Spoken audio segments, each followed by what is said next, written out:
Sa bawat pagdapo ng araw sa baybay ng Luzon, palaging may tanong na bumabalot sa isip ni Amihan, isang guro sa kasaysayan at kwentista sa kanilang baryo sa Iloilo.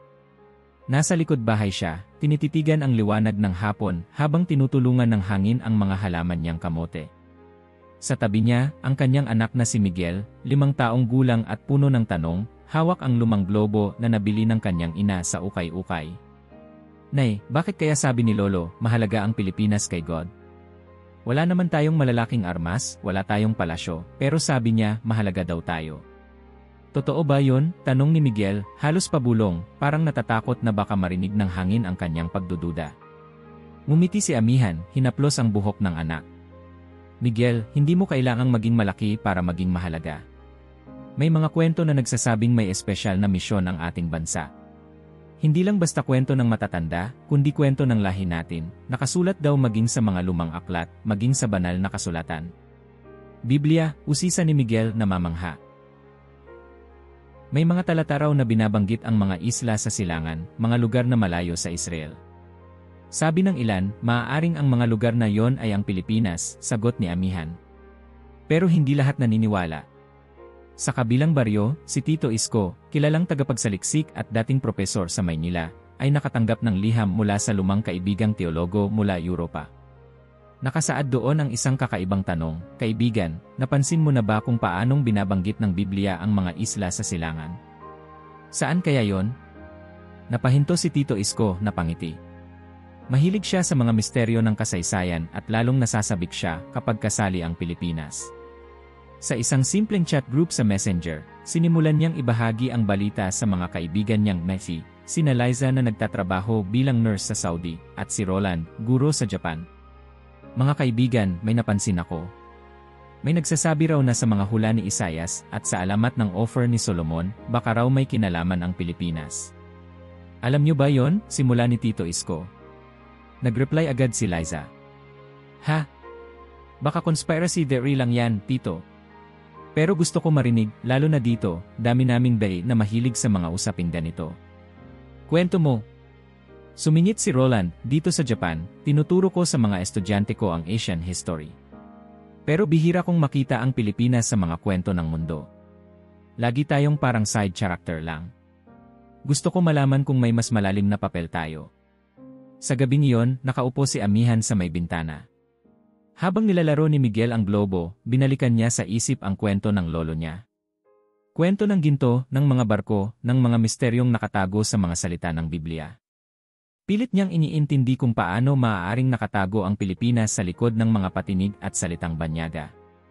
Minsan, parang imposibleng may espesyal na plano ang Diyos para sa isang maliit na bansang arkipelago na tulad ng Pilipinas. Habang pinapatulog si Miguel, nagkwento si Amihan. Noong unang panahon may isang alamat. Sabi nila may isang lupaing napakayaman sa ginto. Pinuntahan ito ng mga barko ni Haring Solomon. Baka ito raw ang Pilipinas, anak. Minsan ang mahalaga ay hindi ang laki ng bansa, kundi ang bigat ng pananampalataya ng tao rito. Tumango si Miguel, unti-unting sumasabay sa mga ulap ang imahinasyon. Nay, gusto kong makita yung ginto. Totoo ba yon? Hindi ko alam kung makikita natin, anak.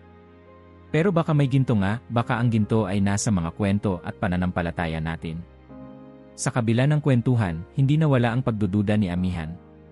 Sa baryo, may ilan natatawa kapag naririnig ang ganitong kwento. Ano, tayo raw ang pinili ng Diyos? Malay ba natin, baka kathang-isip lang yan, sabi ni Mang Tonyo, ang veteranong trooper ng tricycle. Pero hindi rin nawala ang kuryosidad ng mga kabataan. Minsan, sa tapat ng tindahan ni Aling Faye, nakatambay sina June, Carlo, at Belen. Sabi ni Maam Amihan, baka daw Pilipinas ang island in the east sa prophecy. Di ba wala naman tayong superpower? Sobrang liit natin, biro ni Carlo, pero halata ang pag-usisa sa tono. Ewan ko. Pero kung totoo man, astig di ba? Parang tayo pala ang bida, kahit lagi tayong extra, tugon ni John, sabay tawa. Kahit sa malalayong lugar, ang usapan ay umaabot. Sa Saudi, si Liza ay tahimik na nagbabasa ng mga articles sa cellphone niya bago mag-shift. Bakit kaya maraming Pilipino ang naririto? Parang kahit saan, andun tayo. May misyon nga ba tayo na hindi natin alam, bulong niya sa sarili. Minsan, sa mga panaginip ni Amihan, bumabalik siya sa lumang panahon. Nasa tabing dagat siya, tanaw ang malalaking barkong gawa sa kahoy na puno ng ginto. Sa gitna ng alon, naririnig niya ang boses ng isang matandang lalaki, "Hanapin mo ang iyong halaga, Pilipinas. Nasa iyo ang liwanag." Naputol ang panaginip ng biglang umambon. Nagising siyang pawisan. Sa labas, tila may kakaibang katahimikan. Parang nagbabadya ng isang malaking kwento. Kinabukasan, nagtipon-tipon ang mga taga-baryo sa plaza. May dumaang balita na may natagpo ang lumang maskara at alahas sa bundok ng Mindanao, gawa sa purong ginto, ayon sa mga arkeologo. Nabalita ito sa radyo at agad na umani ng atensyon. Sa tindahan ni Aling Faye, nagkukumpulan ang mga tao, nakikinig sa balita.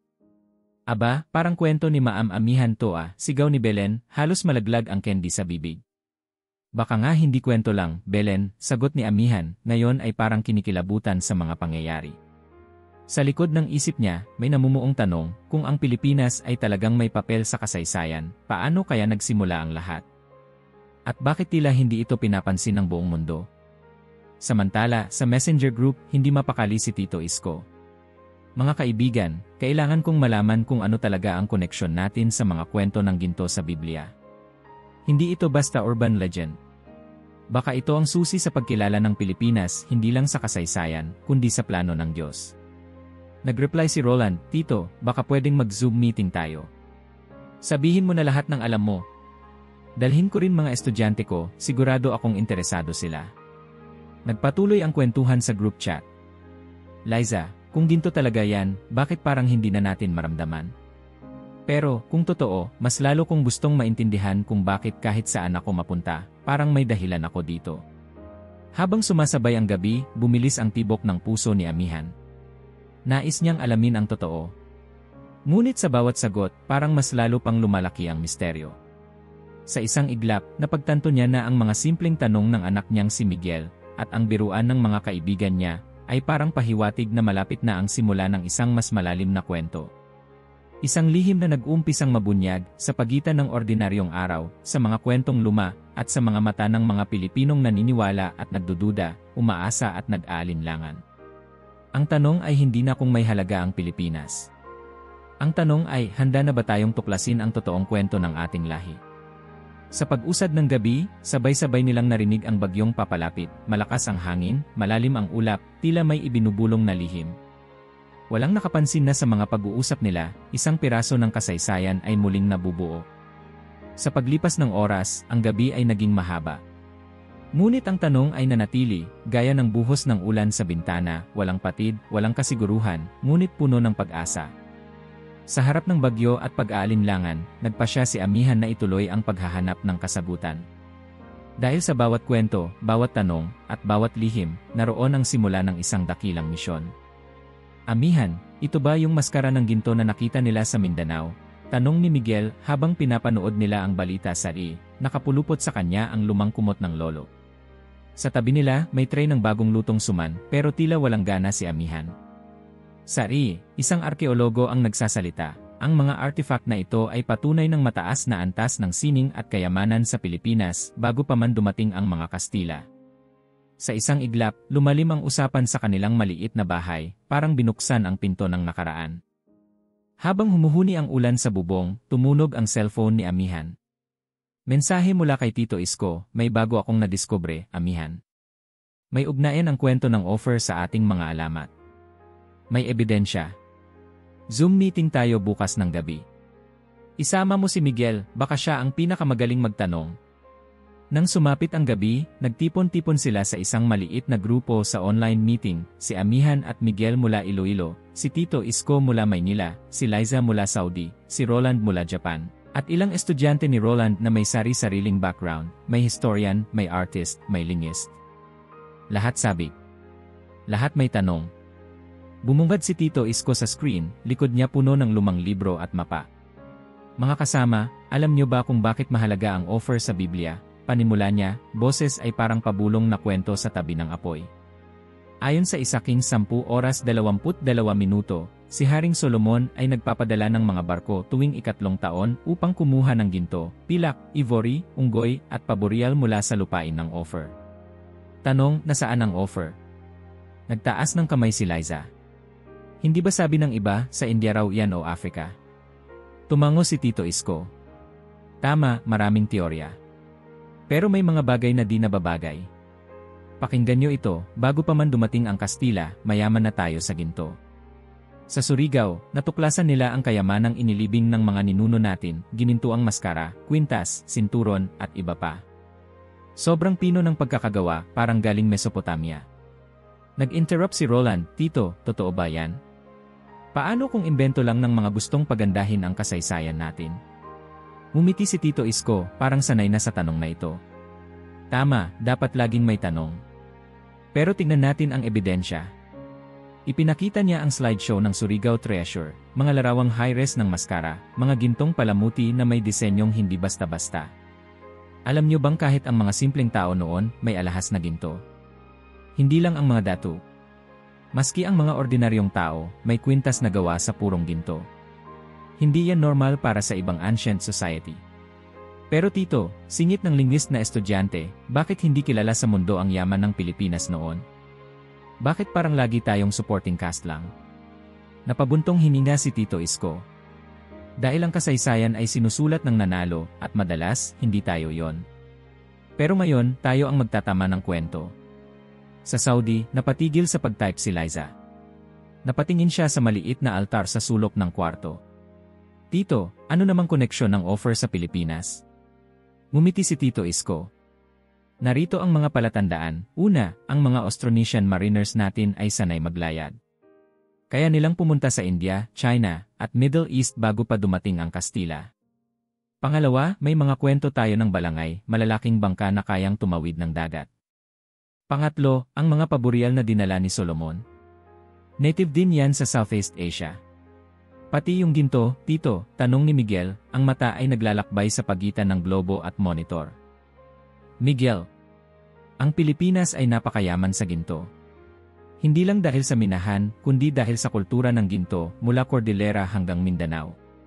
May mga kronika ng Kastila na nagsasabing ang mga tao rito ay nagsusuot ng gintong hikaw, pulseras, maski sa palengke. Nagkwento ang historian na estudyante. May nabasa ako sa mga journal ng mga Kastila na noong dumating sila, nabigla sila na pati mga ordinaryong Pilipino ay may gintong singsing. Hindi lang para sa mga hari. At yung mga artifact sa Surigao, maskara ng ginto, ceremonial sashes, parang ginagawa lang noon, hindi pinapakita sa mga dayuhan. Nag-share ng larawan si Roland. Ito yung gold death mask na nahanap nila. Parang Egyptian, pero mas simple. Gawa ng mga ninuno natin. Saan kaya nila natutunan yan? Baka tayo ang nagturo sa iba, Roland, sagot ni Amihan, medyo nahihiyang magbiro pero halatang excited. Ang dami nating kwentong ginto sa folklore natin, di ba may alamat si Mariang Makiling na nagkukubli ng ginto, o ang yaman ng Yamashita? Tumawa ang lahat. Si Liza, biglang seryoso. Alam nyo, dito sa Saudi, napapansin ko, kahit saan ako pumunta, may Pilipino.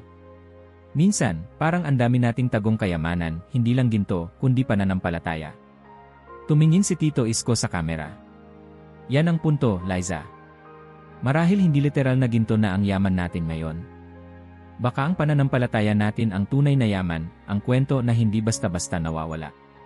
Tahimik ang grupo saglit, pinapakinggan ang patak ng ulan sa iba't ibang bahagi ng mundo. Hanggang suminit ang lingist, pero Tito, paano mo nasisiguro na tayo ang offer? Hindi ba masyadong malayo ang Pilipinas mula Israel? At paano nakarating ang mga barko ni Solomon dito? Malayo nga, pero hindi imposibleng marating ng mga Austronesian sa ilor natin noon. May ebidensya ng ancient trade routes, connecting Southeast Asia sa Middle East. Sa totoo lang, bawat ikatlong taon ang biyahe ng barko ni Solomon, tama lang yon kung bibiyahe ka mula Israel papunta sa Southeast Asia at pabalik. Nagparamdam ang setisismo ni Roland. Baka naman gusto lang natin maniwala na special tayo. Hindi ba dapat practical din tayo mag-isip? Dumipensa si Tito Isko, Roland, di masama ang magduda. Pero minsan, ang mga kwento na paulit-ulit na sinasabi ng iba ay may pinagmumulan. Kung may ginto sa Pilipinas bago dumating ang Kastila, kung may complex trading system tayo, kung ang mga alamat natin at ang Biblia ay parehong nagbabanggit ng ginto, barko, at malalayong isla, hindi ba dapat nating pag-isipan? Si Amihan ay napatingin sa anak. Anak, ano sa palagay mo? Sumagot si Miguel, sabi. Gusto ko pong makita yung ginto, Nay. Pero mas gusto kong malaman kung anong kwento ang dala ng ginto natin. Ngumiti si Amihan. Tama ka. Minsan, mas mahalaga ang kwento kaysa sa mismong yaman. Nagbukas ng bagong slide si Tito Isko, larawan ng mapa ng Southeast Asia, may linya mula Israel papunta sa arkipelago ng Pilipinas. Isipin nyo, mga bata. Ang Pilipinas, lupain ng mahigit 7,000 isla, sentro ng kalakalan, mayaman sa ginto, perlas, at paboreal. May alamat na mga barko ni Solomon ay pumupunta dito para maghakot ng kayamanan. At hanggang ngayon, may mga bakas ng ugnayan, mga artifact, mga kwento, mga wika na nagtatagpo. Habang nagkakape si Amihan, lumalim pa ang usapan. Kung noon, ginto ang yaman ng Pilipinas, ano ang yaman natin ngayon? Tanong niya. Sumagot si Roland, baka yung mga vezi. Tayo na ang yamang ini-export ng bansa, ang tibay ng loob, ang kakayahang magdala ng liwanag kahit saan. Ako dito sa Japan, dami kong estudyanteng Hapon na namamangha sa paggalang natin at pakikisama. Nag-react si Liza. Roland. Dito sa Saudi, kahit mahirap, nagtutulungan ang mga Pilipino. May mga prayer group kami kahit bawal. Parang may misyon kaming dalhin ang faith kahit sa mga lugar na bawal mag-worship. Tahimik si Tito Isko. Tignan mo, di lang pala ginto ang na-export ng bansa. Pananampalataya, sipag at malasakit. Sa gitna ng pag-uusap, may biglang nag-pop up na tanong mula sa estudyanteng artist. Pwede po ba akong mag-drawing ng offer base sa description nyo? Gusto kong makita sa papel ang misteryong yan. Tama, tawa ni Tito Isko. Sige, lahat tayo mag-imagine. Anong hitsura ng offer para sa inyo? Sa bawat screen, iba-ibang sagot. Para kay Amihan, ang offer ay parang kordilera, puno ng bundok at ulap, may ilog na dalisay at punong-puno ng gintong buhangin. Para kay Roland, parang vegan, may kalyehong makipot, amoy ng kahoy at lasa ng pastillas. Para kay Liza, parang tawi-tawi, may dagat na bughaw, at simoy ng hangin na may halong panalangin. Sa bawat pagkwento, mas lalo nilang naramdaman na kahit hindi tiyak ang lokasyon ng offer, ang mahalaga ay buhay sa puso ng Pilipino ang kwento ng yaman at pananampalataya. Biglang sumabat si Tito Isko, hindi ba't parang tayo mismo ang offer? Tayo ang lupain ng ginto, pero hindi lang dahil sa yaman ng lupa kundi sa yaman ng puso. Habang nagtatapos ang meeting, tahimik na sumilip si Miguel sa screen. Tito, paano kung hindi lang pala natin alam, pero tayo talaga ang hinahanap nila noon pa? Tayo ang lihim ng nakaraan. Napangiti si Tito Isko. Bata ka pa, pero malayo na ang paglalakbay ng imahinasyon mo, Miguel. Sa pagtatapos ng gabi, iniwan ni Tito Isko ang grupo ng isang tanong, kung ang ginto ng ating nakaraan ay totoo, anong misyon kaya ang iniwan ng Diyos para sa atin ngayon? Nagkasundo silang lahat na magsaliksik pa, magtanong, magkwento, dahil sa bawat tanong, mas lalong lumalalim ang pag-unawa. At sa bawat lihim na natutuklasan, mas lalong lumalapit ang Pilipinas sa katotohanan ng kanyang pagkakakilanlan. Sa huli, habang nagpapahinga si Amihan, niyakap niya si Miguel at bumulong, siguro nga, anak, hindi lang yaman ng lupa ang mahalaga. Baka nasa atin ang kasagutan sa matagal ng tanong ng mundo. Hindi nila alam na ang gabing iyon ay simula pa lang ng mas maraming kwento, mas maraming tanong, at mas malalim na paghahanap, dahil sa bawat lihim ng nakaraan, may panibagong pag-asa para sa hinaharap. Sa katahimikan ng gabi, nakatulog si Amihan sa tabi ni Miguel, ngunit sa kanyang panaginip, tila hinila siya pabalik sa isang malayong panahon. Bumalik ang mundo sa siglong 1500s, sa baybay ng Cebu, sa pagdating ng malalaking barkong may layad, ang mga Kastila. Puno ng kaba at pagtataka ang mga tao sa Pampang, hindi nila alam kung anong pagbabago ang dala ng mga dayuhang ito. Ngunit kasama ng takot ay ang kakaibang pakiramdam ng pag-asa, parang isang himig na dumadaloy sa hangin. Naglakad si Raja Humabon, ang dato ng Cebu, sa tabing dagat. Sa likod niya, ang kanyang mga tauhan, kabilang si Hara Amihan, ang reyna. Malinaw ang araw, naglalaro ang liwanag sa tubig, at sa malayo, naririnig ang pag-awit ng mga alon. Sa harap nila, bumaba si Ferdinand Magellan mula sa kanyang barko, suot ang gintong krusipiho sa kanyang leeg. Magandang araw, mahal na Raja, sabi ng tagapagsalin ni Magellan, nag-aalangan sa wikang hindi pamilyar. Kami ay naglalakbay sa ngalan ng Espanya at ng Diyos. Napatigil ang datu. Diyos, ulit ni Humabon, nagtataka. Sa kanilang kultura, may bathala, may mga diwata, may mga anito. hindi niya alam kung paano isusunod ang kanyang puso sa Diyos na hindi niya kilala. Ngunit sa gabi, habang nag-uusap si Hara Amihan at ang kanyang alalay na si Dayang Lilian, nagsimulang gumuhit ng tanong ang reyna. Lilian, narinig mo ba ang awit ng mga Kastila kanina? Parang kakaiba. Parang nagmumula sa lugar na hindi natin abot, ngunit kay raming pangako. Mahal na reyna. Nakakatakot ngunit parang may kakaibang liwanag. Parang awit ng pag-asa, kahit may dala rin silang dahas, sagot ni Lilian. Lumipas ang mga araw, naging malapit si Magellan kay Raja Humabon at Hara Amihan. Inanyayahan nila ang mga Kastila sa pista, nagpakain ng lechon, at nag-alay ng sayaw. Ngunit habang lumalalim ang samahan, ipinakilala ng mga dayuhan ang bagong pananampalataya, isang Diyos na nagkatawang tao, namatay at muling nabuhay, na nagmamahal sa lahat, mahirap man o mayaman. Isang gabi, umupo si Raja Humabon sa tabing dagat. Tiningnan niya ang mga bituin. Bakit kaya ganito? Dati, sapat na ang ating mga Diyos. Bakit biglang may bago? At bakit, kahit takot ako, parang tinatawag ako ng awit ng kanilang pananampalataya? Lumapit si Magellan, dala ang maliit na imahe ng Santo Niño. Ito ang regalo ng Diyos sa iyo. Isang tanda ng panibagong buhay, isang simula ng pananampalataya, sabi niya. Dahan-dahang tinanggap ng Raja ang imahen. Nang hapong iyon, bininyagan siya at ang marami sa kanyang mga tauhan. Sa unang pagkakataon, naramdaman ng mga tao ang kakaibang kapayapaan at takot dahil sa bawat simula may mga bagay ding naiiwan. Ngunit hindi naging madali ang lahat. May mga lumaban. Si Lapu-Lapu, pinuno ng Mactan, ay tumanggi. Hindi natin kailangang palitan ang ating mga Diyos. Hindi natin kailangan ang kanilang krus at batas, sigaw niya. Nang dumating ang labanan, napatay si Magellan. Sa loob ng gabi, tumulo ang dugo at luha. Maraming Pilipino ang nagduda, ito ba ang tama? O panibagong tanikala?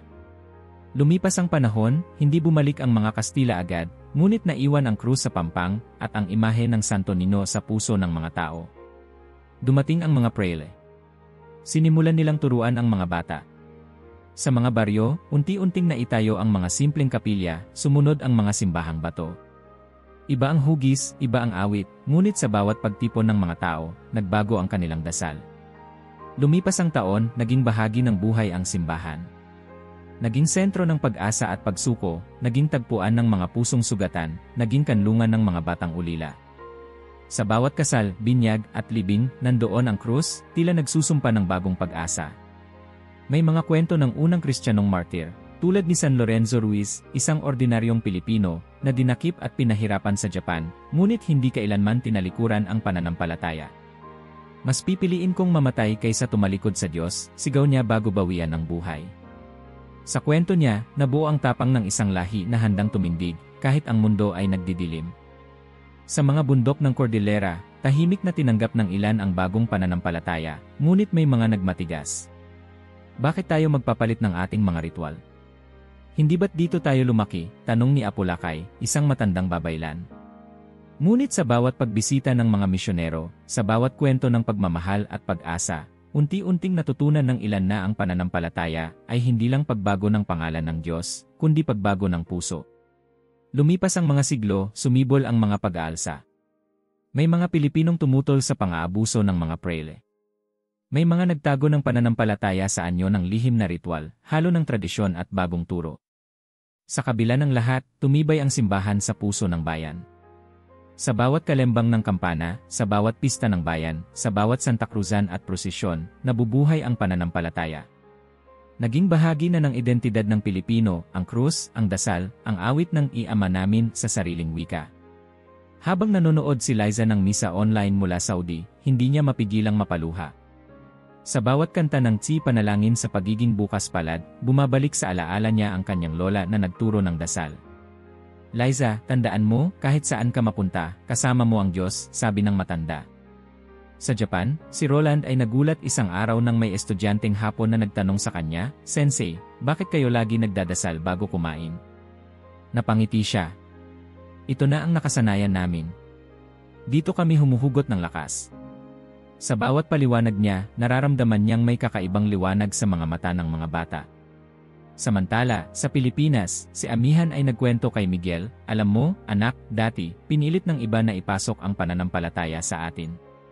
Pero habang lumipas ang panahon, natutunan nating gawing atin ito. Hindi lang ito kwento ng dayuhan, ginawa nating kwento ng bawat Pilipino." Sumingit si Miguel, "Nay, bakit may mga taong ayaw sa simbahan?" Napangiti si Amihan. "Hindi kasi perpekto ang simbahan, anak. May mga pagkakamali, may mga kasaysayan ng sakit. Pero sa kabila ng lahat, ang pananampalataya ay nanatili. Parang tubig sa ilog, anuman ang humarang, patuloy ang agos." Lumipas ang panahon, lumawak ang misyon ng Pilipino. Nang pumutok ang gyera sa Europa at Asia, maraming Pilipino ang naging nurse, sundalo, at tagapag-alaga, dala ang pananampalataya saan man sila magpunta. Sa mga bansang sarado sa Kristyanismo, palihim silang nagtitipon, nagdarasal, at umaawit ng papuri. Sa mga ospital sa Amerika at gitnang silangan, dinadala nila ang presensya ng Diyos sa pamamagitan ng malasakit at pag-asa. Nagbalik si Tito Isko sa chat group. "Alam nyo ba, ayon sa mga pag-aaral, kahit ilang siglo na tayong Kristiyano, iba ang dating ng pananampalataya sa Pilipino. Hindi lang ito relihiyon, ito ay buhay, ito ay kwento, ito ay pag-asa. Parang kahit saan tayo mapunta, Tito, dala natin to," reply ni Liza. "Kahit minsan, parang mas madilim sa ibang bansa, nakakapit pa rin tayo. Siguro dahil ito ang natutunan natin sa ating mga ninuno. Ang pananampalataya ay hindi lang dasal, ito ang pagtitiis, pagbangon, at pagmamahal," sabi ni Roland. Nagkatinginan sina Amihan at Miguel. "Nay, gusto ko pong maglingkod kay God kahit maliit lang ako." Ngumiti si Amihan. "Hindi mo kailangan maging malaki, anak. Ang mahalaga, bukas ang puso mo." Sa dulo ng gabi, muling napalalim ang tanong ng lahat, ano ang totoong misyon ng ating pananampalataya? Sa bawat sakripisyo ng unang Kristiyano, sa bawat tapang ng Pilipino, tila lumilinaw na ang ating lahi ay may papel hindi lang sa kasaysayan, kundi sa hinaharap ng mundo. Habang tumutugtog ang kampana ng simbahan sa malayong baryo, tila may bumubulong sa hangin, sa bawat pagyakap sa pananampalataya, may panibagong simula. Sa bawat Pilipino, may kwentong dapat ikwento. Ang simoy ng hangin ay malamig at mabigat sa baryo ni Amihan. Wala pang araw ngunit ramdam na ang panganib. Balita sa radyo, paparating na naman ang isang malakas na bagyo, si Yolanda, pinakamalakas na naitala. Sa bawat sulok ng bahay, nagsisiksikan ng mga tao, nagkukumpuni ng bubong, naglilinis ng baradong kanal, nagdarasal ng taimtim. "Miguel, ipasok mo na yung mga paso ng halaman." Delikado na ang hangin, utos ni Amihan, habang binabalot ng plastik ang mga lumang larawan ng pamilya. Si Miguel, bagamat takot, ay pilit nagpapakatapang, iniisip ang mga kwento ng mga datu at bayani. Sa bawat pag-ikot ng hangin, lumalalim ang kaba. Habang nagkukumpuni, nakatanggap si Amihan ng mensahe mula kay Liza. "Ate, dasal mo kami. Dito sa Saudi, balita naming sobrang lakas daw dyan. Basta, kapit lang." Nagreply si Amihan, "Liza. Basta't sama-sama, kakayanin natin ito." Nagdasal silang mag-ina, nakayuko sa ilalim ng mesa, hinihiling na lumampas ang bagyo, na hindi magwasak ng tahanan, hindi bumawi ng buhay. Dumating ang gabi, dumagundong ang ulan. Ang hangin ay parang sigaw ng mga nawawalang kaluluwa, humahampas sa pader ng bahay, pumupunit ng bubong ng kapitbahay. Kumukurap ang kuryente, sumisingaw ang kandila. Sa gitna ng dilim, lumalakas ang pag-aalinlangan. "Nay, natatakot po ako," bulong ni Miguel, yakap ang luma nilang Biblia. Nagpakatatag si Amihan. "Walang bagyong hindi natin kayang lampasan, anak. Magtiwala tayo kahit mahirap." Pero sa likod ng salita, may bahid ng pagod at takot. Sa kabilang baryo, naririnig ni Amihan ang sigaw ni Mang Tonyo, "Tulungan nyo kami." Binaha na ang kalsada. May mga bahay na natangay, mga punong naputol, mga alaala na nilamon ng tubig. Sa sentro ng bayan, lumubog ang simbahan hanggang tuhod sa putik. Nawalan ng bubong, nabasag ang mga bintana. Ang dating matibay na dingding ay nilamon ng alon. Ngunit kahit sira, nagsama-sama ang mga tao sa loob, nagdasal ng rosaryo, umawit ng "Bayan ko" at "Ama namin" sa gitna ng ulan. Sa labas ng bansa, si Liza ay hindi mapakali. Kahit abala sa ospital sa Saudi, panay ang tingin niya sa cellphone, naghihintay ng balita mula sa pamilya. "Lord, bantayan mo ang mga kapatid ko," bulong niya sa sarili, habang pinapalitan ang swero ng pasyente. Sa break room, may kasama siyang Pinoy na umiiyak. Kumusta pamilya mo sa Leyte? Tanong ni Liza. Wala pa ring text, Liza. Hindi ko alam kung buhay pa sila, sagot ng kasamahang si Carlo, nanginginig ang boses. Napayakat sila sa isa't isa, sabay sabing, kapit lang. Basta may pananampalataya, makakalampas tayo. Doon, sa isang malamig na kwarto sa disyertong bansa, nabuo ang isang maliit na altar ng pag-asa, larawan ng pamilya, krusipiho, at isang maliit na bandera ng Pilipinas. Sa Japan, si Roland ay nasa apartment, nanonood ng balita online. Dama niya ang sakit sa mga mata ng mga kababayan na nawalan ng lahat. Naalala niya ang aral ng kanyang ama, huwag kang bibitaw sa dasal, anak. Kahit anong bagyo, ang lakas ng loob ay galing sa pananampalataya. Habang abala sa klase, tinanong siya ng estudyante, Sensei, bakit malakas ang loob ng mga Pilipino kahit maraming kalamidad? Napangiti si Roland, sagot niya, dahil marunong kaming magdasal at magtulungan. Sa bawat unos, sama-sama kaming bumabangon. Bumalik ang eksena sa baryo ni Amihan. Kinabukasan, walang tubig, walang kuryente, ngunit buhay sila. Bumangon ang mga tao, nagsimula ng maglinis, nagsalubong ng mga kapitbahay. Sa gitna ng putik, may batang tumulong maghatid ng pagkain. Sa guho ng simbahan, nagtipon-tipon ang mga tao. Pinunasan ni Aling Fe ang imahen ng Santo Niño na napuno ng lupa, habang si Mang Tonyo ay nagdala ng sako-sakong buhangin para punan ang butas sa pader. Hindi pa tapos ang laban, sigaw ni Mang Tonyo. Kaya natin to, dasal lang tayo. Nag-ambagan ang lahat, may nagdala ng palakol, may nagdala ng kaldero, may nagdala ng gitara. Si Belen, bagamat sugatan sa paa, ay umawit ng hindi kita malilimutan. Unti-unting napalitan ng pag-asa ang lungkot. Sa gitna ng guho, lumitaw ang liwanag, hindi mula sa kuryente, kundi mula sa pagkakapit-bisig ng bawat isa. Sa araw na yon, dumalaw si Amihan at Miguel sa simbahan. Pinunasan nila ang bangko, inayos ang mga upuang natumba. Si Miguel, kumaway sa mga kaibigan.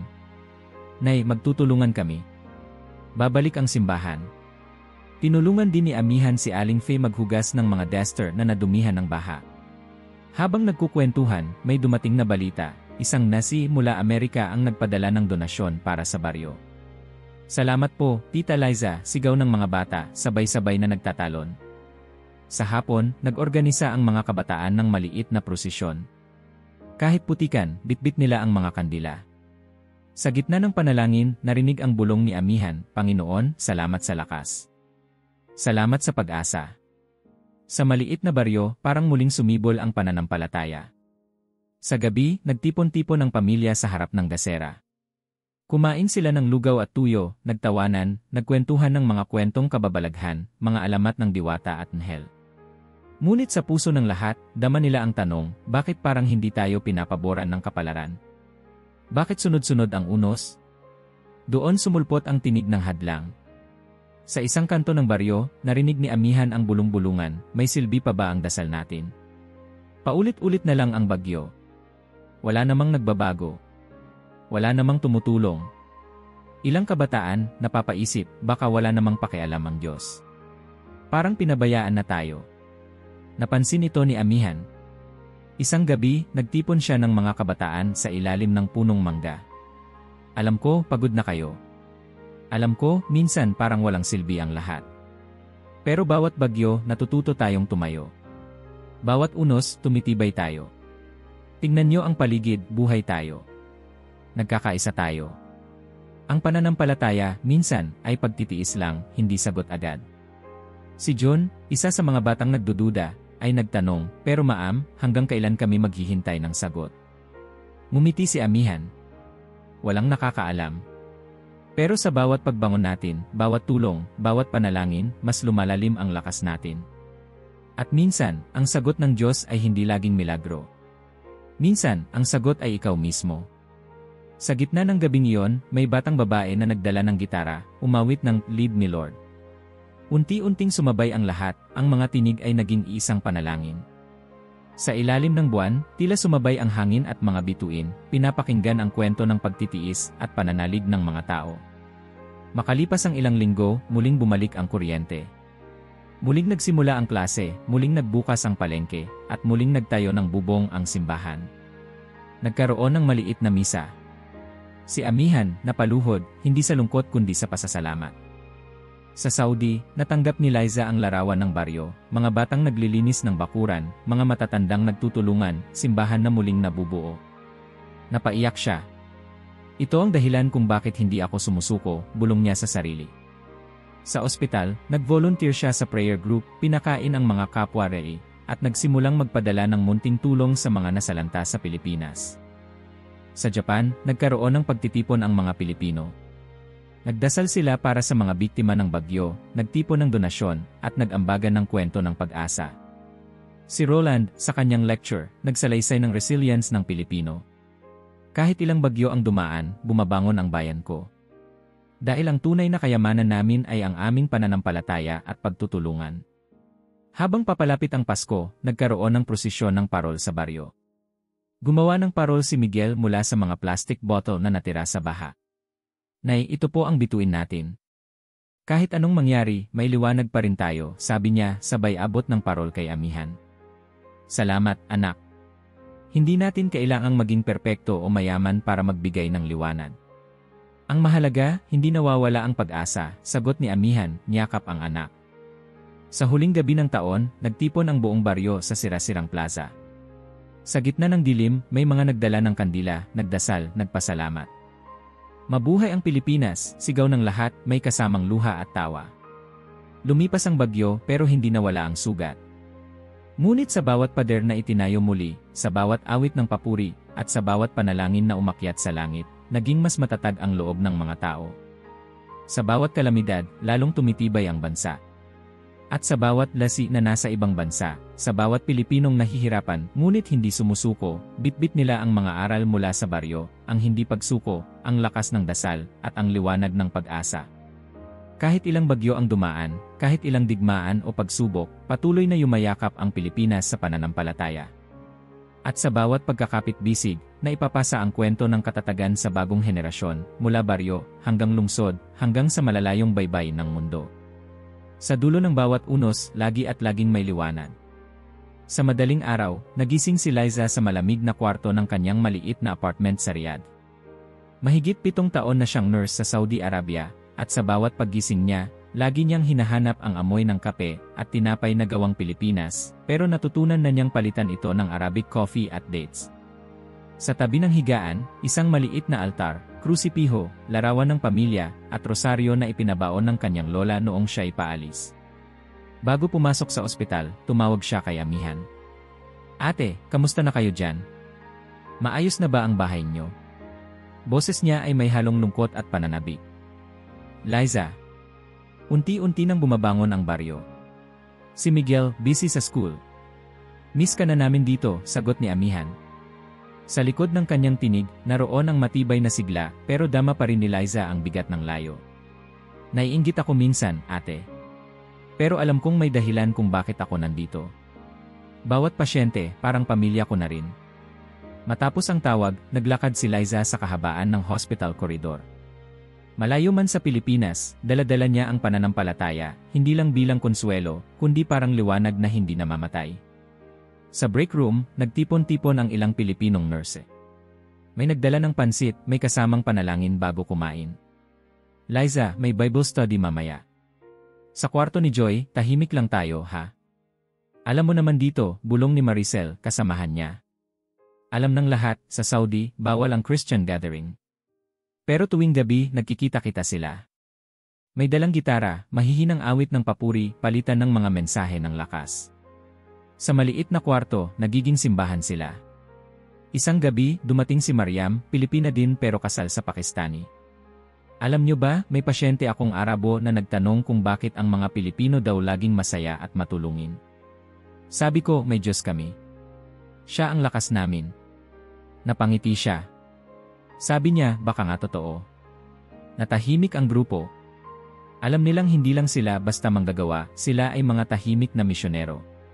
Samantala, sa Milan, si Marlon ay isang caretaker ng simbahan.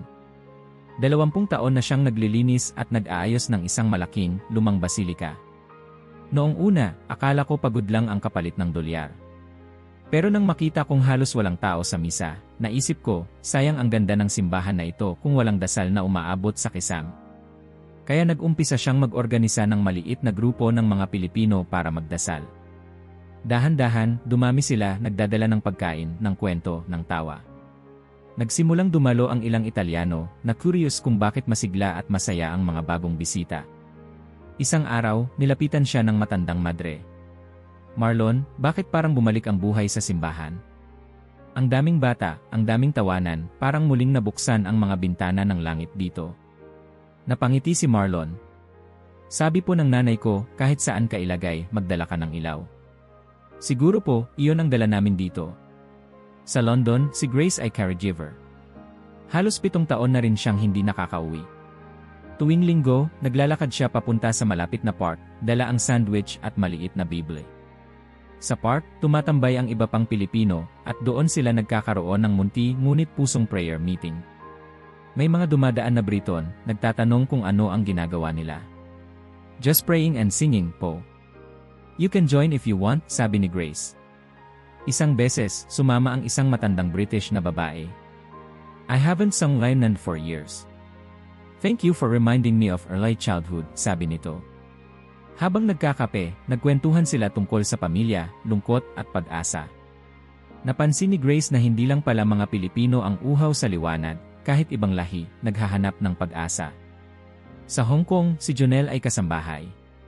Mahigpit ang amo, pero tuwing linggo, nagsisimba siya sa katedral ng Central kasama ng libu-libong kapwa Ray. Sa gitna ng misa, sama-samang umaawit ang mga Pilipino. Ang lakas ng tinig nila ay umaabot sa kalye, pinapakinggan kahit ng mga banyagang dumadaan. Sa mga mata ng iba, ordinaryong mga kasambahay at driver lamang sila. Ngunit sa loob ng simbahan, sila ang bumubuo ng buhay, sila ang naglilinis, nag-aalay ng awit, at nagbubukas ng mga pinto para sa lahat. Minsan, nagkaroon ng problema.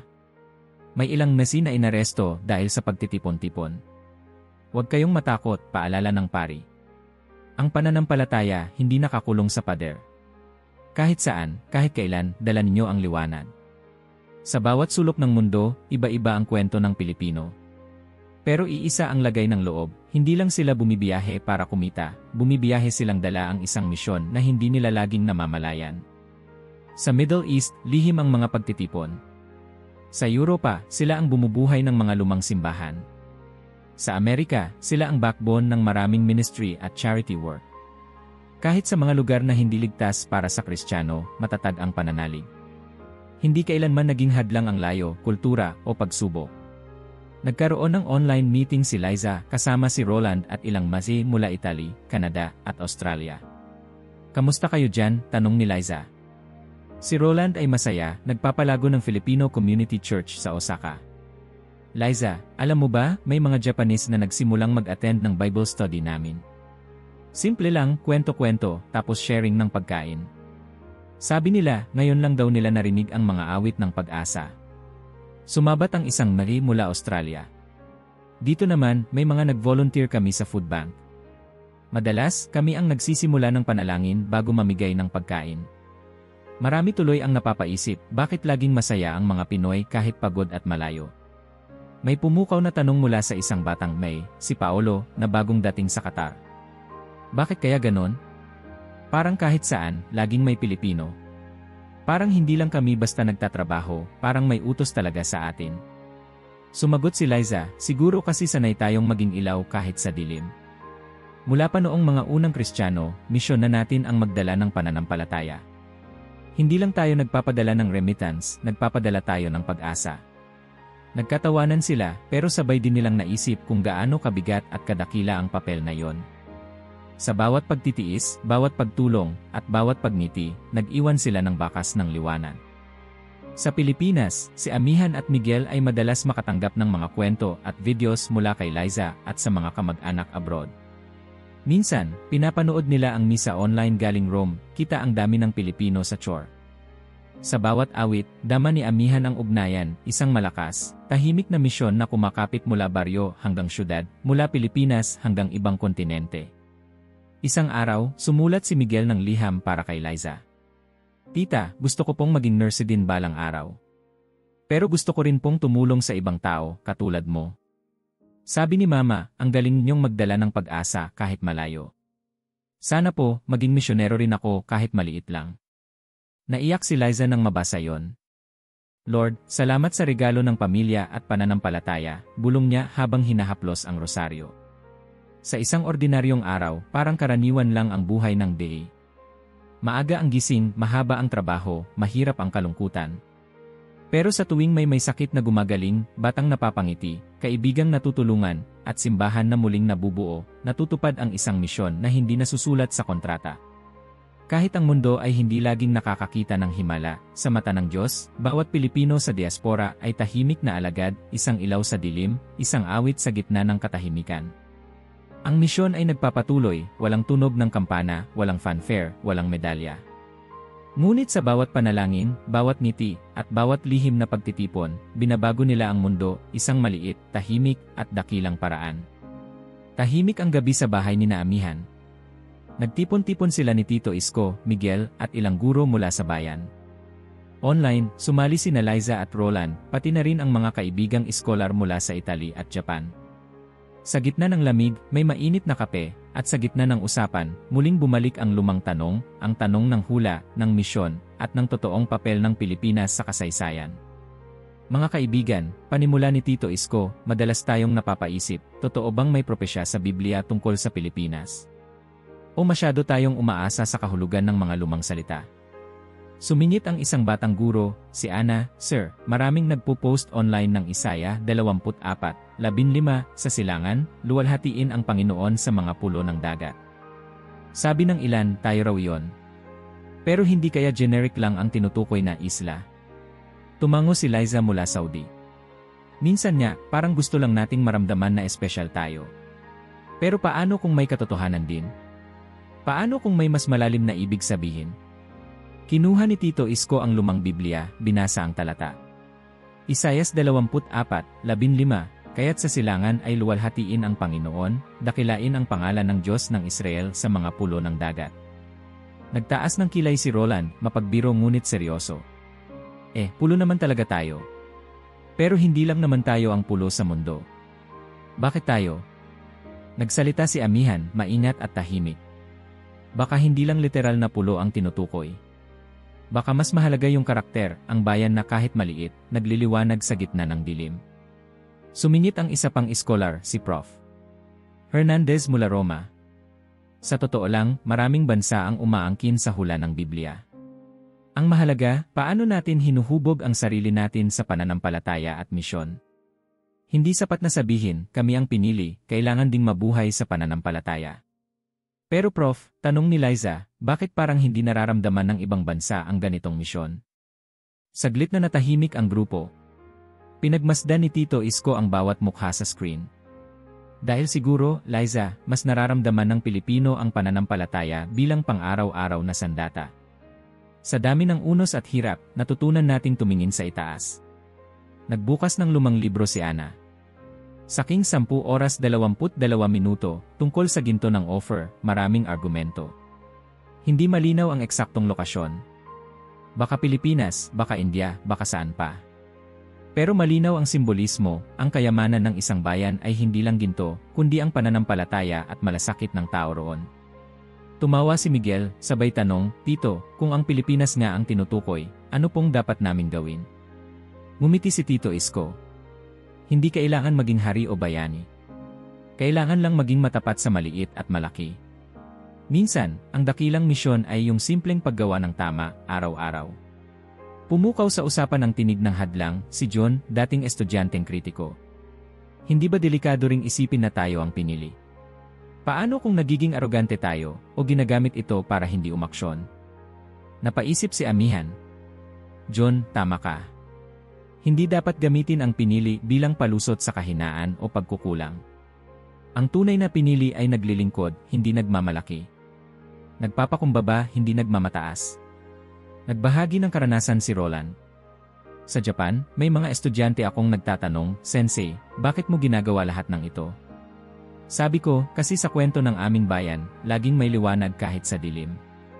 At iyon ang gusto kong dalhin kahit saan. Sa Europa naman, dagdag ng guro mula Italy, madalas tinatanong ng mga lokal, bakit laging masaya ang mga Pilipino kahit mahirap?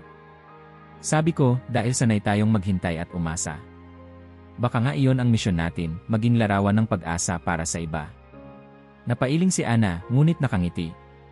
Ang galing lang, kahit magkaiba ng opinyon, iisa ang bagsak, ang pananampalataya. Muling bumalik si Tito Isko sa Biblia. Sa Isaias 42:4, sabi, ang mga isla ay maghihintay sa kanyang batas. Hindi ba't ito rin ang ginagawa ng mga Pilipino sa diaspora? Tahimik pero matatag. Misyonero, kahit hindi alam na misyonero na pala.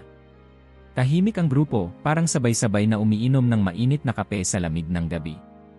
Sa mga sandaling iyon, naramdaman nilang may mas malalim pa sa simpleng paliwanag, isang himig ng paniniwala na mahirap maipaliwanag, pero dama ng bawat puso.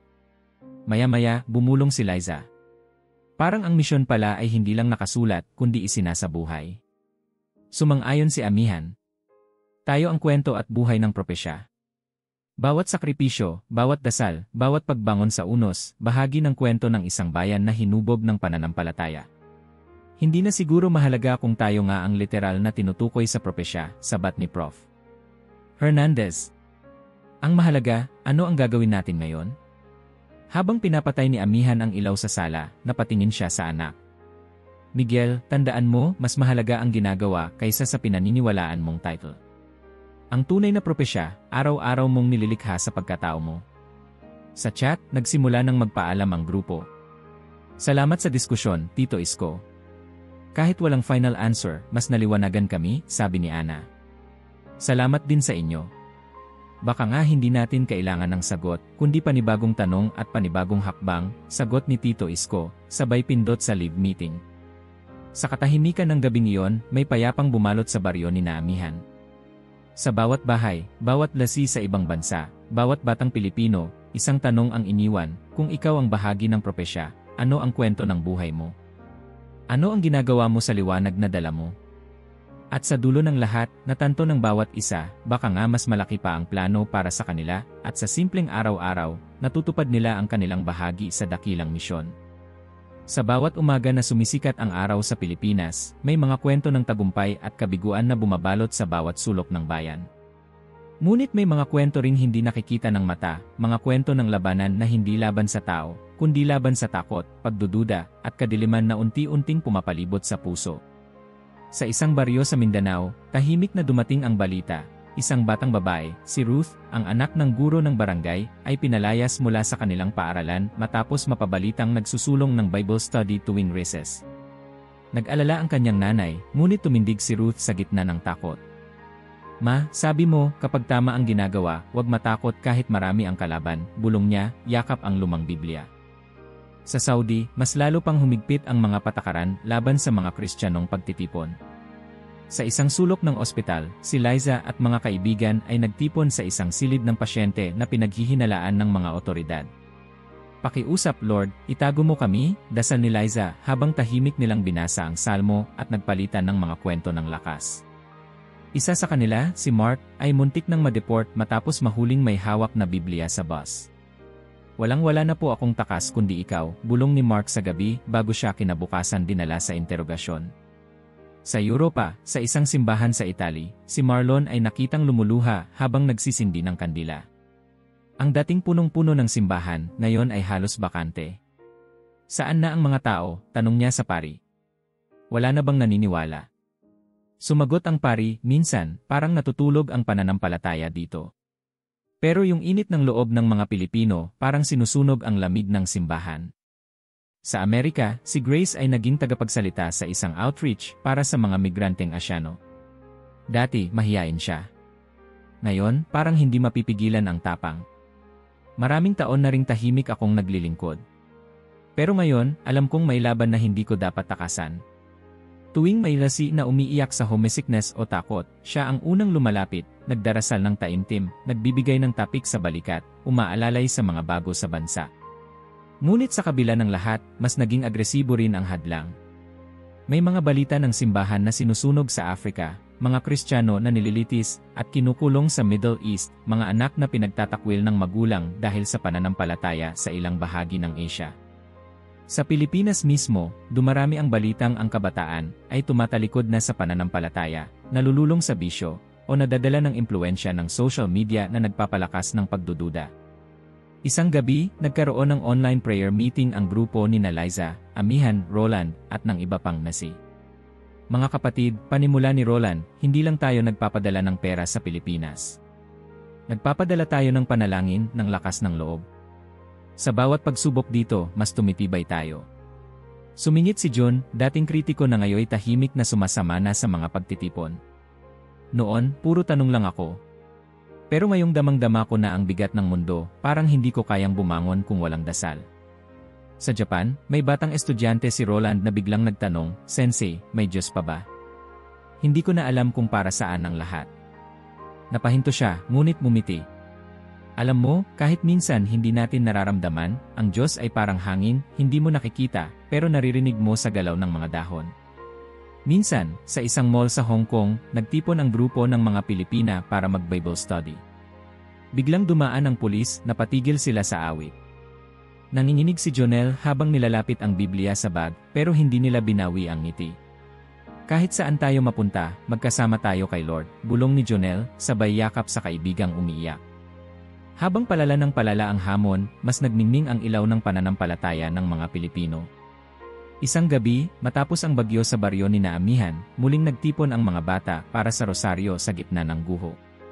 Wala nang bubong ang kapilya, pero puno ang puso ng bawat isa ng pag-asa. Si Amihan ang nag-lead ng dasal, at sa bawat Hail Mary, naramdaman nilang parang may kalaban sa paligid, pero mas malakas ang hawak nilang liwanag.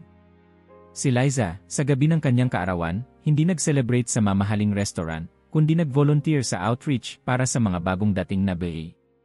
Maraming may kwento ng hirap at takot, pero kapag sabay-sabay tayong nagdasal, parang gumagaan lahat, sabi niya sa grupo.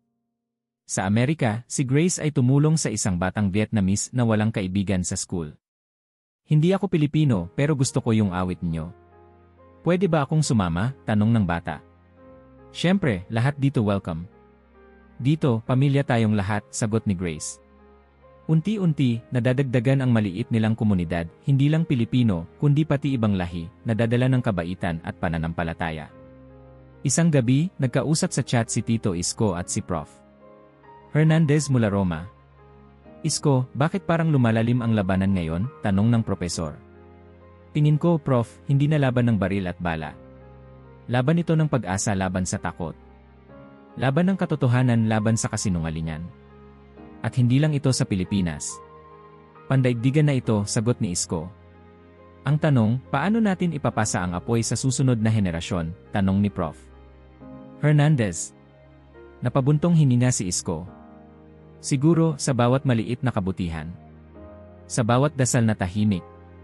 Sa bawat batang natuturuan nating mangarap at manalangin. Habang tumatagal, mas lalong lumalalim ang daloy ng espiritual na laban. Sa social media, dumadami ang memes na lumalait sa pananampalataya. May mga kabataang nalilito sa dami ng boses, di malaman kung sino ang paniniwalaan.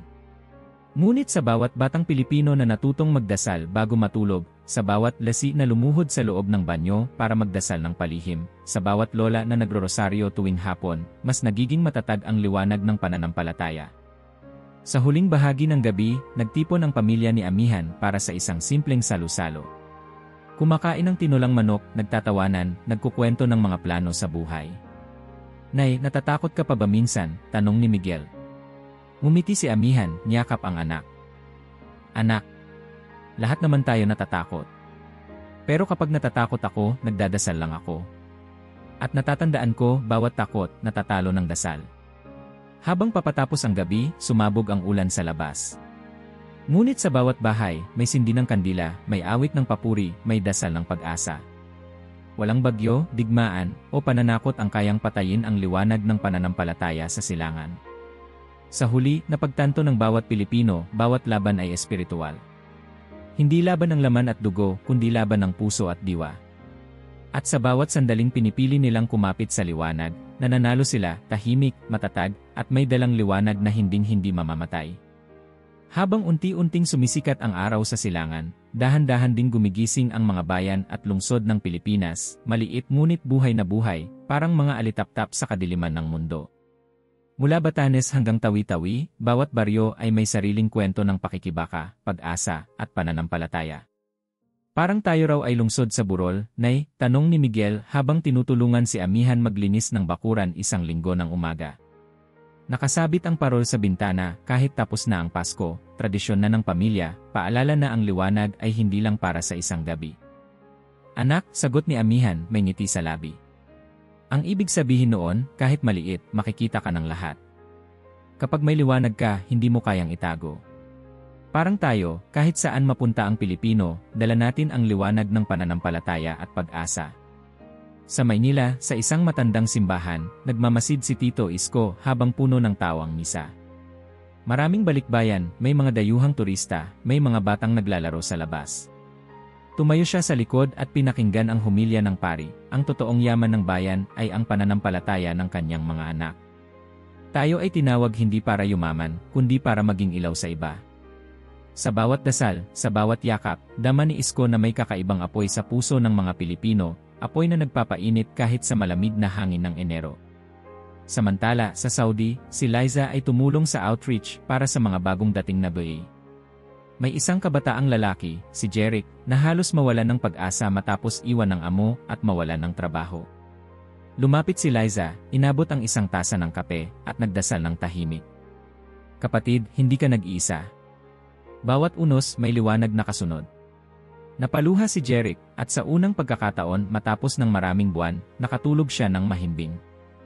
Sa Italy, si Marlon ay muling naglinis ng basilika, ngunit ngayon may kasamang mga batang Italyano at Pilipino. Nag-organisa siya ng maliit na chore, at tuwing misa, sabay-sabay silang umaawit, Tagalog, Italian, at minsan, Latin. Akala ko, trabaho lang ito, kwento ni Marlon kay Tito Isko sa chat. Pero yung mga bata dito, natututo ng pananampalataya at awit dahil sa atin. Parang tayo ang nagtatanim ng liwanag dito. Sa Osaka, si Roland ay may bagong estudyanteng Hapon na nagtanong, Sensei, bakit laging masigla ang Pinoy, kahit may problema? Sagot ni Roland, sanay kaming tumawa at magdasal. Kapag madilim, mas kailangan ang liwanag. At ang liwanag ay hindi lang para sa sarili, kundi para sa iba rin. Isang Marie sa New York, si Grace, ay naging volunteer sa feeding program ng simbahan. Tuwing Sabado, nagpapakain sila ng mga homeless. May isang lumapit, si Emil Thompson, dating sundalo. Saan mo natutunan ang magbigay ng ganito? Tanong niya. Sa amin po, normal na magbahagi kahit kaunti lang ang meron. Sabi ni nanay, kung may tinapay ka, hatiin mo. Napangiti si Emil Thompson, na pilitang umiyak. Salamat, sa'yo ko ulit naramdaman na mahalaga pa ako. Sa baryo ni na Amihan, inorganisa niya ang mga kabataan sa summer camp. Bakit mahalaga ang bayan natin? Tanong ni Amihan. Dahil kahit maliit tayo, malaki ang puso natin. At dahil maliit tayo, alam natin paano magtulungan at magbigay ng pag-asa sa isa't isa. Sa gabi, nagkakantahan sila sa ilalim ng buwan, liwanag sa dilim, hawak kamay, at mga awit ng papuri. Sa bawat tawa at palakpak, parang sumasabay ang mga bituin. Sumali si Liza sa video call ng grupo. Minsan, nakakaramdam pa rin ako ng lungkot dito. Pero kapag may lumapit na pasyente na nalulungkot, o kapwa-rey na umiiyak, naaalala ko, bawat ngiti na ibinibigay ko, maliit na ilaw na para sa kanila. At minsan, yun ang simula ng pagbabago. Parang hindi lang tayo nabubuhay para sa sarili, ano? Sagot ni Roland. Kapag may nalulungkot dito, kwento lang ng kwento. Tapos, maya-maya, sila na mismo ang naglalapit sa ibang dayuhan, nagtatanong, nagdadala ng pagkain, nagsasabi ng kaya mo yan. Si Tito Isko ay sumama sa isang medical mission sa isang liblib na isla sa Visayas.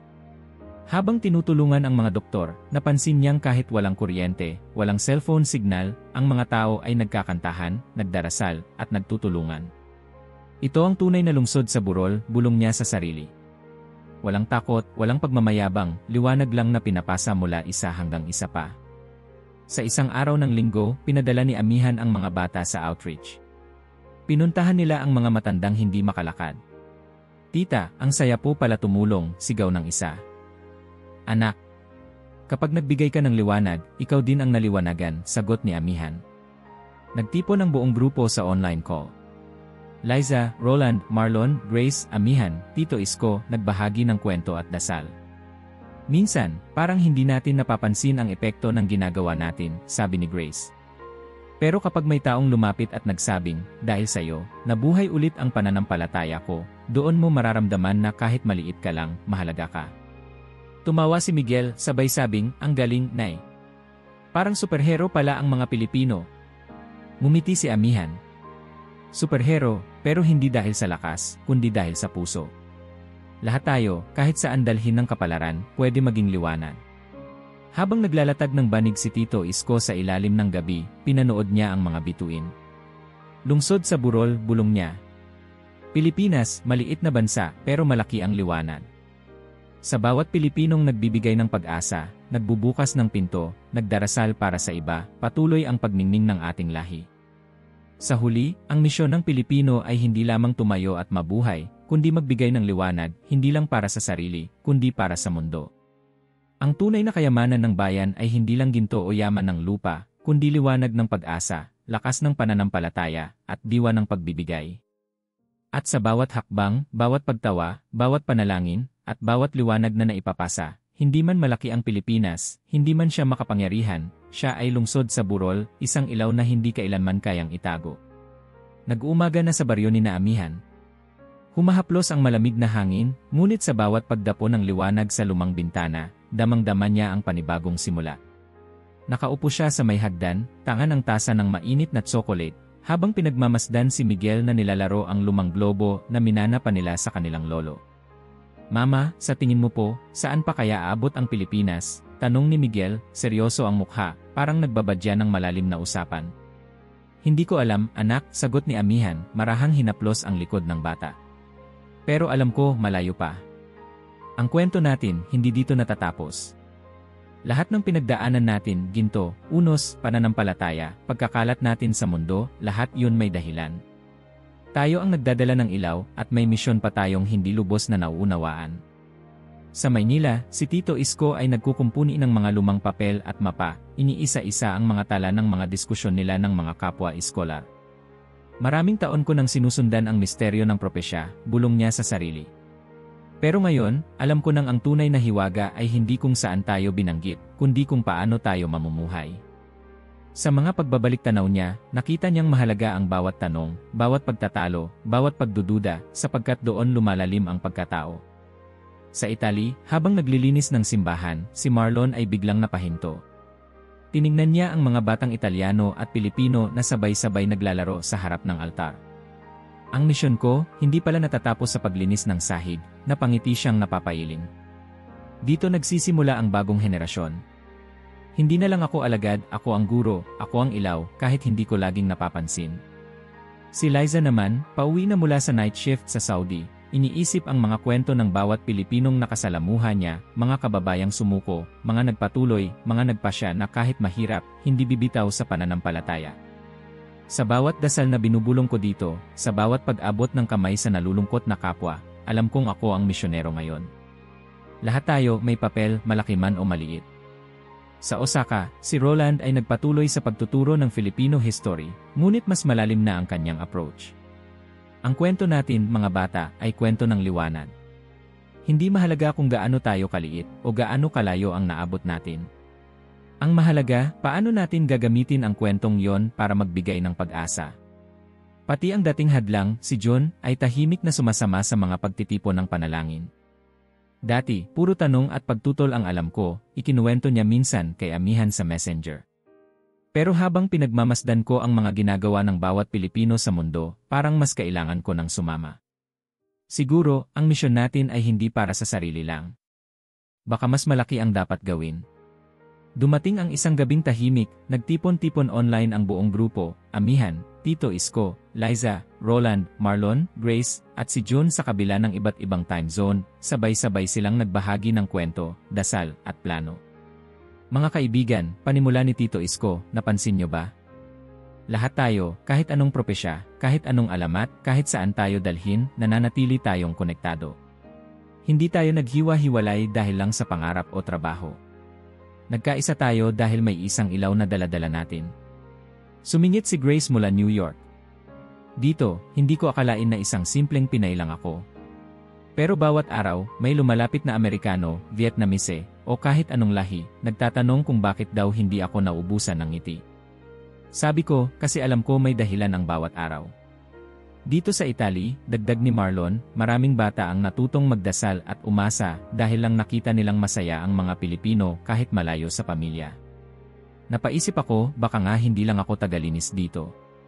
Baka ako ang tanod ng liwanag. Nagbiro si Roland, dito naman sa Japan, nadadala ko na pati mga hapon sa mga kwento natin. Sabi ng estudyante ko, Sensei, gusto ko maging mas katulad ng Pilipino, palaban pero marunong umasa. Tahimik na nagmasid si John pero napangiti. Lahat tayo may misyon. Kahit hadlang ka minsan, matututo ka ring sumabay. Hindi mo kailangang maging perpekto para maging bahagi ng kwento. Nagpakawala ng malalim na buntong hininga si Amihan. Siguro, ang hamon sa atin ay ito, huwag tayong makontento na lang mabuhay. Gamitin natin ang bawat araw, bawat trabaho, bawat pagkakaibigan, para gawing mas maliwanag ang mundo. Naging mabigat ang katahimikan. Parang naunawaan ng bawat isa na ang tunay na misyon ay hindi natatapos sa tagumpay ng isa, kundi sa pag-aabot ng kamay, pagyakap sa bawat sugat, pagdarasal para sa bawat nangangailangan. Na ang kwento ng Pilipinas ay hindi lang kwento ng ginto, bagyo, o diaspora, kundi kwento ng walang sawang pagbangon at pag-asa. Sa baryo, pinulong ni Amihan ang mga kabataan. Anak, sa bawat sulok ng mundo, may Pilipinong nagtatanim ng liwanag. Bawat tulong mo, bawat dasal, bawat aral na itinuturo mo, may epekto yan. Huwag mong mamaliitin ang sarili mo. Ikaw ang susunod na alagad. Sa'yo ipapasa ang ilaw. Sa hapon na yon, habang nagbibilad ng labada, tinanong siya ni Miguel, Nay, paano po kung matakot ako minsan? O kung hindi ko alam kung tama ang ginagawa ko? Normal lang matakot, anak. Pero ang mahalaga, kahit takot ka, hindi ka titigil sa paggawa ng tama. Ang tunay na bayani, natatakot din, pero patuloy pa rin, sagot ni Amihan, mahigpit ang yakap sa anak. Sa ibang dako ng mundo, may batang Pilipino na nagbabasa ng kwento ni Miguel, naiisip niya, kaya ko rin pala. Kahit saan ako dalhin, pwede akong maging liwanag. Sa bawat lasi na nag-aabot ng pagkain, nag-aalaga ng bata, o nagdarasal sa tabi ng higaan ng may sakit, may bagong sigla. Sa bawat iskolar na nagtuturo, sa bawat leader na nagtatanong, sa bawat ordinaryong Pilipino na nagsusumikap araw-araw, may panibagong lakas. Lumipas ang gabi, bumalik ang bawat isa sa kani-kanyang gawain. Ngunit naiwan sa kanila ang hamon na ang misyon ay hindi natatapos. Ito ay nagsisimula pa lamang, at bawat Pilipino ay may bahagi rito. Walang maliit, walang hindi mahalaga. Ang mahalaga, may tapang kang tanggapin ang hamon at ilawan ang daraanan ng iba. Habang sumisikat ang araw sa silangan, sumik ang mga tanong at pangarap ng isang bayan. Hindi man tiyak kung anong susunod na yugto, malinaw na may liwanag na hindi mamamatay, liwanag ng pananampalataya, pag-asa, at pagmamahal. Ang hamon ay nakalaan para sa lahat, bata man o matanda, layman o naiwan sa bayan, iskolar man o simpleng magsasaka. Sa bawat Pilipino, saan man sa mundo, isang tanong ang dapat sagutin, ano ang gagawin mo sa ilaw na dala mo? At sa tanong na yon, doon nagsisimula ang tunay na misyon ng isang bayan. I like ang video at mag-subscribe sa channel kung nagustuhan mo.